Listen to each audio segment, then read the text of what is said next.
Well, first of all, let me say this. Every Monday morning has been a good morning. It's a better good morning, I guess. Anytime you can get a W makes it a lot better.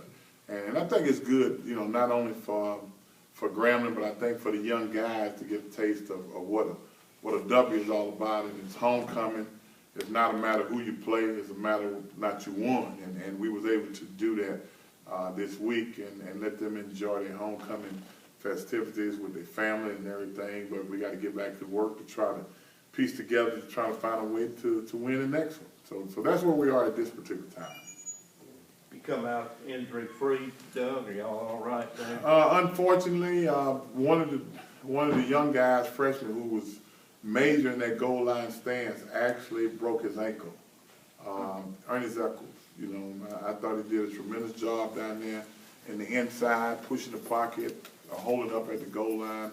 And, for him, he's in good spirit. I had a chance to visit with him yesterday at the hospital. Here's a guy that last year as a senior in high school broke one ankle, and he come back here down the stretch and break the other ankle here, and hopefully he'll be able to come back and get himself together and be ready for next year. What was the feeling in the locker room? You talked about getting these guys getting a taste of winning, and they got that taste. What was the atmosphere? How different was it? It was such a different atmosphere looking into the guy's face, number one. Everybody was smiling, everybody was grinning. It wasn't like that grim look on their face after losing. You can very well feel that these guys have never been in this position this year, and you can see it. Even from the coaches and everybody, it was a different glow. And I think that's good. My thing was, let's get the first one and see what it tastes like and try to get the second one. And I think now they kind of understand what it's going to take to try to get that second one. It's going to take hard work, toughness, dedication, and don't make any mistakes. Is this going to be, do you feel this is going to be a springboard going forward? I wish I could say that, Jason, but I can say this. I think from a mentality standpoint, they pretty much understand where we've been coming from. Let's get the first one, and then we'll work on the next one. And I think now you're going to have more of a different attitude. We had 3 young guys in this football game that we gave them opportunity to play, and they all was impact, and they all freshmen. That was the good part about it. Henry Taylor started at linebacker number 2. Deshaun Morrison started at strong safety number 5, and the tight end. Birdsong did a tremendous job making some tough catches. And I think we as a coaching staff, we got to look at it from that standpoint. We got to find a way to make sure those guys is in the lineup, and if it's any other young guys that we feel like we can institute in this lineup that's going to play that way, we got to give them that opportunity. No, it wasn't a packed house, but it was a strong showing for homecoming. I guess you got to be happy with the fans still supporting this team. I think, for Grambling, I looked at stands for Grambling. I'm not talking about the other side because, but the side that's home side base was real packed. But at the same time, it wasn't packed but in the stadium. But if you look around the campus, when they block off traffic, coming to Grambling at 8 o'clock at night, coming off the interstate, you can't come into Grambling. There's something wrong with that. But that's a good thing. There was that many people here for whether or not it was tailgating or whether or not it just walking around. I think from a family and a feeling standpoint, it was a good weekend for Grambling as a whole. Is it going to be a different role for you as you guys play the role of spoiler? Well, if you're going to win in the game, you in that role. I think that's the number one thing for us at this point. Seems like Arkansas Pine Bluff is in the driver's seat. And they still got a couple of tough games, and we hope that they look at us as one of those tough games coming home. Just like Alcorn surprised A&M, anything can happen. I don't want it to be a surprise. I just want it to be an occasion that we could get in and find a way to win. You got to win out, obviously, right? But for us, I think it's a little tougher.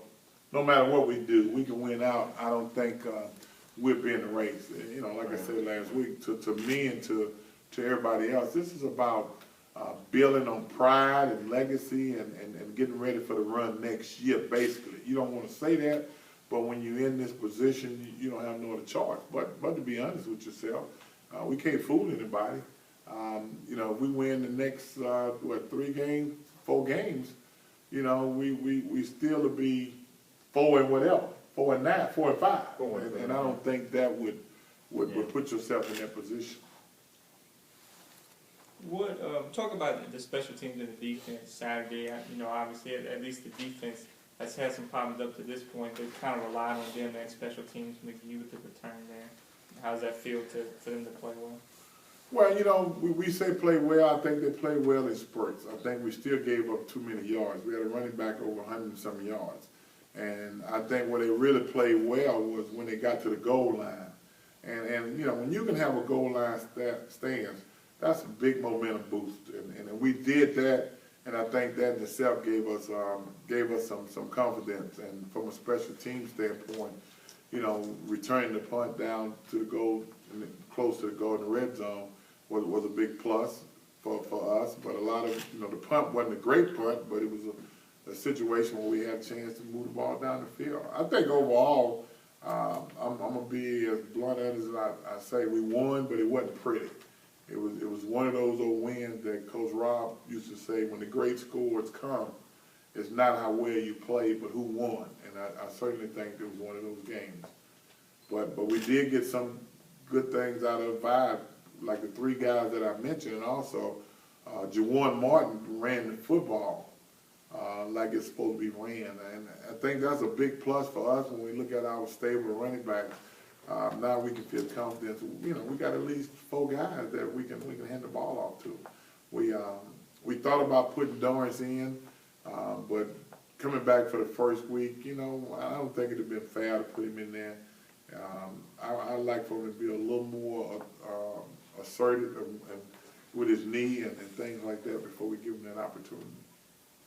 He'll play a good bit this week, you think? I think we'll rev Dorrance up and give him an opportunity to run the football. But you just can't give Dorrance an opportunity to run it and neglect the other guys that's been running the football over the last 3 weeks. You know, you got your spots. You got to pick your spot to give him an opportunity to get in there. He's certainly not going to be the starter, but we'll find a way where we can insert him in there. Is it tough to maintain that balance when you talk about introducing a new guy into that formula? It's real tough. You know, you want to be as consistent as you possibly can. I think when you start rotating guys in and out, you lose a little continuity, per se. You know, you want it to be where everything is steady. And there's a point and a time, I think you insert certain players in the football game, but you just can't. You got this series, you got that series, or what have you. I don't think you can do it and get the same effect. What about TSU? What do you expect from them, Doug? But it really hadn't got a chance to look at them. The day is our day. You know, we basically just viewed Saturday's game. But I can say that they have been struggling just like we have. And but at the same time, we are Grambling, they TSU. And I think everybody we play, we're going to get the best of whatever they have to offer, no matter how bad or how well they've been playing. But we got to look at it from the same perspective. We are Grambling, so we got to find a way to come out of there with a victory. I noticed Frank played, you know, at least a quarter, maybe a quarter and a half. Is DJ okay? Was it just a Frank played 2.5 quarters. 2.5 quarters. He came in the second quarter. DJ actually has to go and get x-rays this morning. I think he'll be ready to play. It's not a rib, it's not a hip. It's hopefully like we kind of pre-diagnostic was a bruised muscle contusion. We hope, but the x-rays show he. You know, I've known DJ. If you know DJ, coming out the game was probably the toughest thing he had to do. But when I asked him how bad was he hurting, and he said he was hurting, you know, you take him out the game. He was hurting.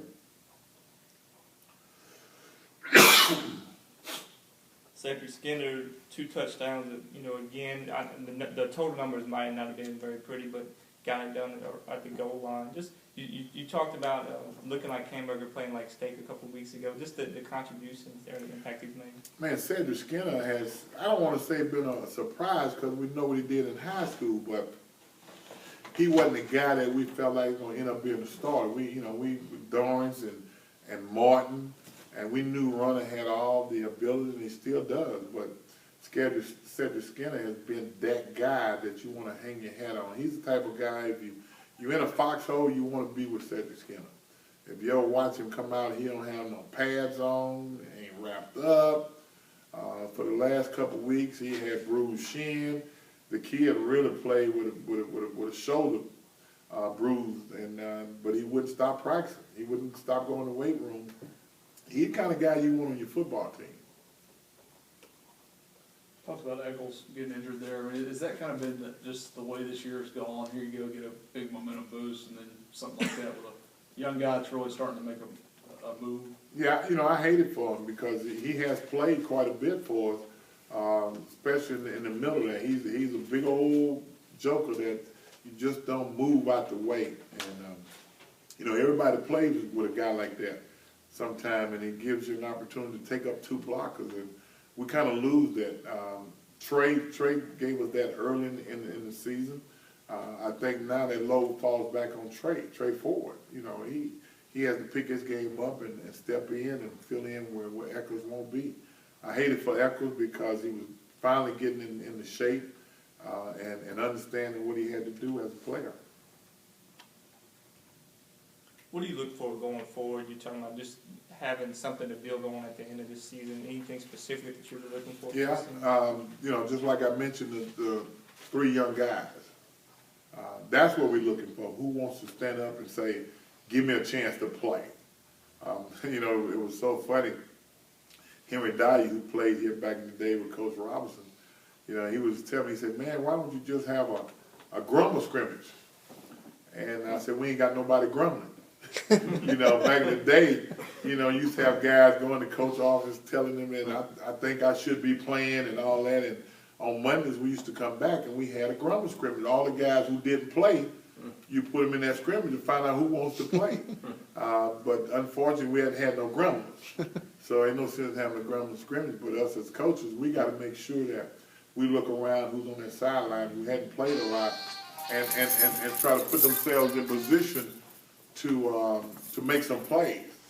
I think that's what we have to do as coaches, to identify the young guys that we know next year are going to be in the mix. Is the mindset of the guys, I know generations are different, but say, Doug, since you played, is it a different? It's night and day in the mentality of this game and Grambling. I think when I played, buddy, most of the guys who came to Grambling had somebody in their family, neighborhood, or somewhere had sold them on Grambling.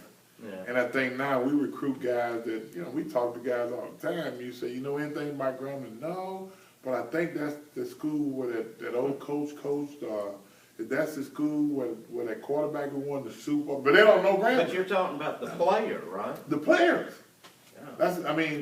And when they get here, that's why we try to sell a legacy. Yeah. That's why we put up those banners, because we want them kids to understand that Grambling, to me and to a lot of people, is hollow ground. Like this weekend, it was so many old schools that have been here, played here, came back and said, hey, coach, keep your head up. We know we're going to get it right.